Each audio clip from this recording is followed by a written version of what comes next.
Svedanya Anya. Earlier this month, I decided to go to Portland. While I was there, I was sitting outside of an art gallery and I found a book. This book. On the inside cover it says, "If found, please do not return. Read, reissue, reuse, recycle, reiterate."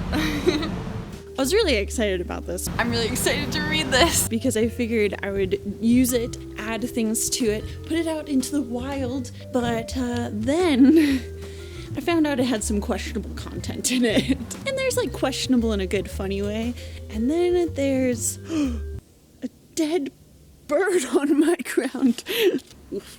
Anyways, didn't want to put it in a video. That's all I'm gonna say. So I was thinking instead, what's another way I can collaborate with a stranger? And I decided to go to a thrift store and look for journals or old photos that had gotten left behind in photo albums. And that's what I did. Can I just tell you how awkward it is to film in public? I started out in the photo album section and I went through all of them. And I found one with some pictures left in it. I'm gonna take this home and make some art with it. I'm really excited.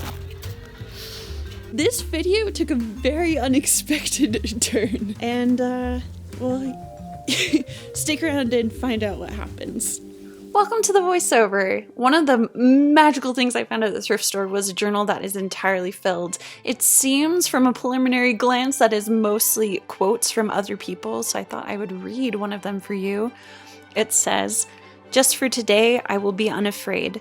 Especially will I be unafraid to enjoy what is beautiful and believe that as I give to the world will give to me." Gorgeous, because this is actually unsighted, and when I looked it up, it's from Al-Anon, Alcoholics Anonymous. It's interesting to think I have glimpses of another person just through the quotes they choose to share. The next thing I found was an album with a few pictures from a wedding in the 80s. I loved the photo of this woman and her family, her father, and those puffy sleeves.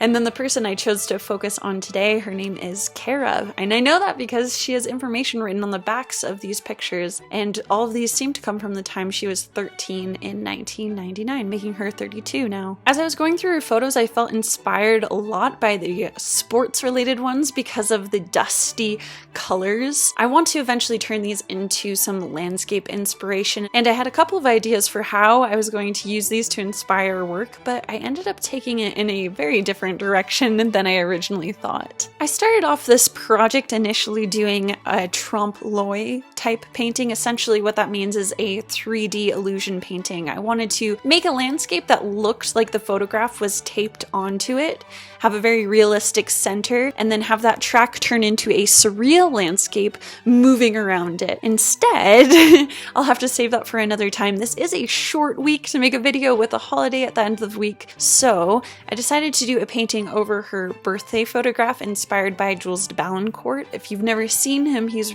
really an incredible artist, and he has an Instagram account. You can check out the link in my description. So I got inspired by his colors and the flatness and the depiction of some of his landscape elements. I have a combination of architectural interior spaces as well as what turns into an exterior space in this overall image. Something to know about painting on photographs. Working on a glossy photo, there is a bit of slipping with your paint. I'm working here with acrylic.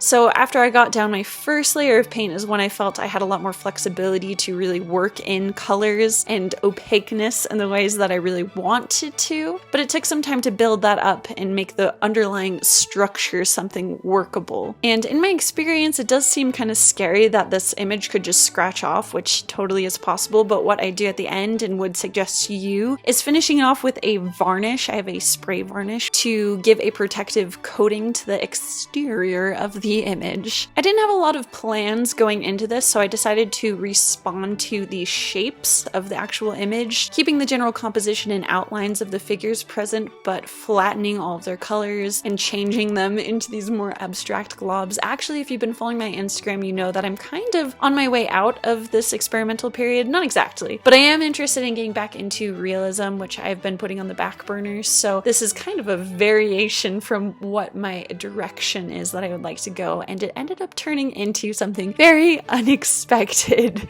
If you can already see similarities between this and something else visually that you may have encountered on television, put in your best guesses now mentally, because I'm about to put in my spoiler alert.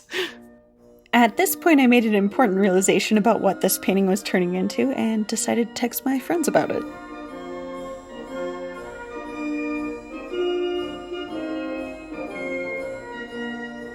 Some of my favorite responses I got from my friends are, "What does this say about your mental state?"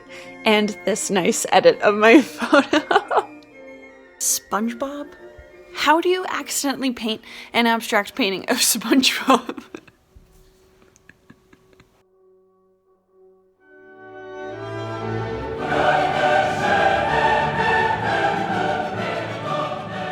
While it's definitely different from the direction I plan on going in my personal artwork, I was really happy with the overall aesthetics of this piece. Textural layers of paint, that combined with the design work in the background reminds me a lot of the interior scenes of SpongeBob's pineapple house, as well as the outdoor scenes of the jellyfish fields, resulting in one very abstract painting of Miss Kara and SpongeBob SquarePants. SpongeBob!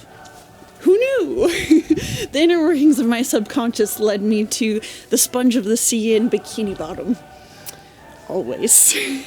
I hope you guys enjoyed this video. If you did, make sure you are subscribed and like it.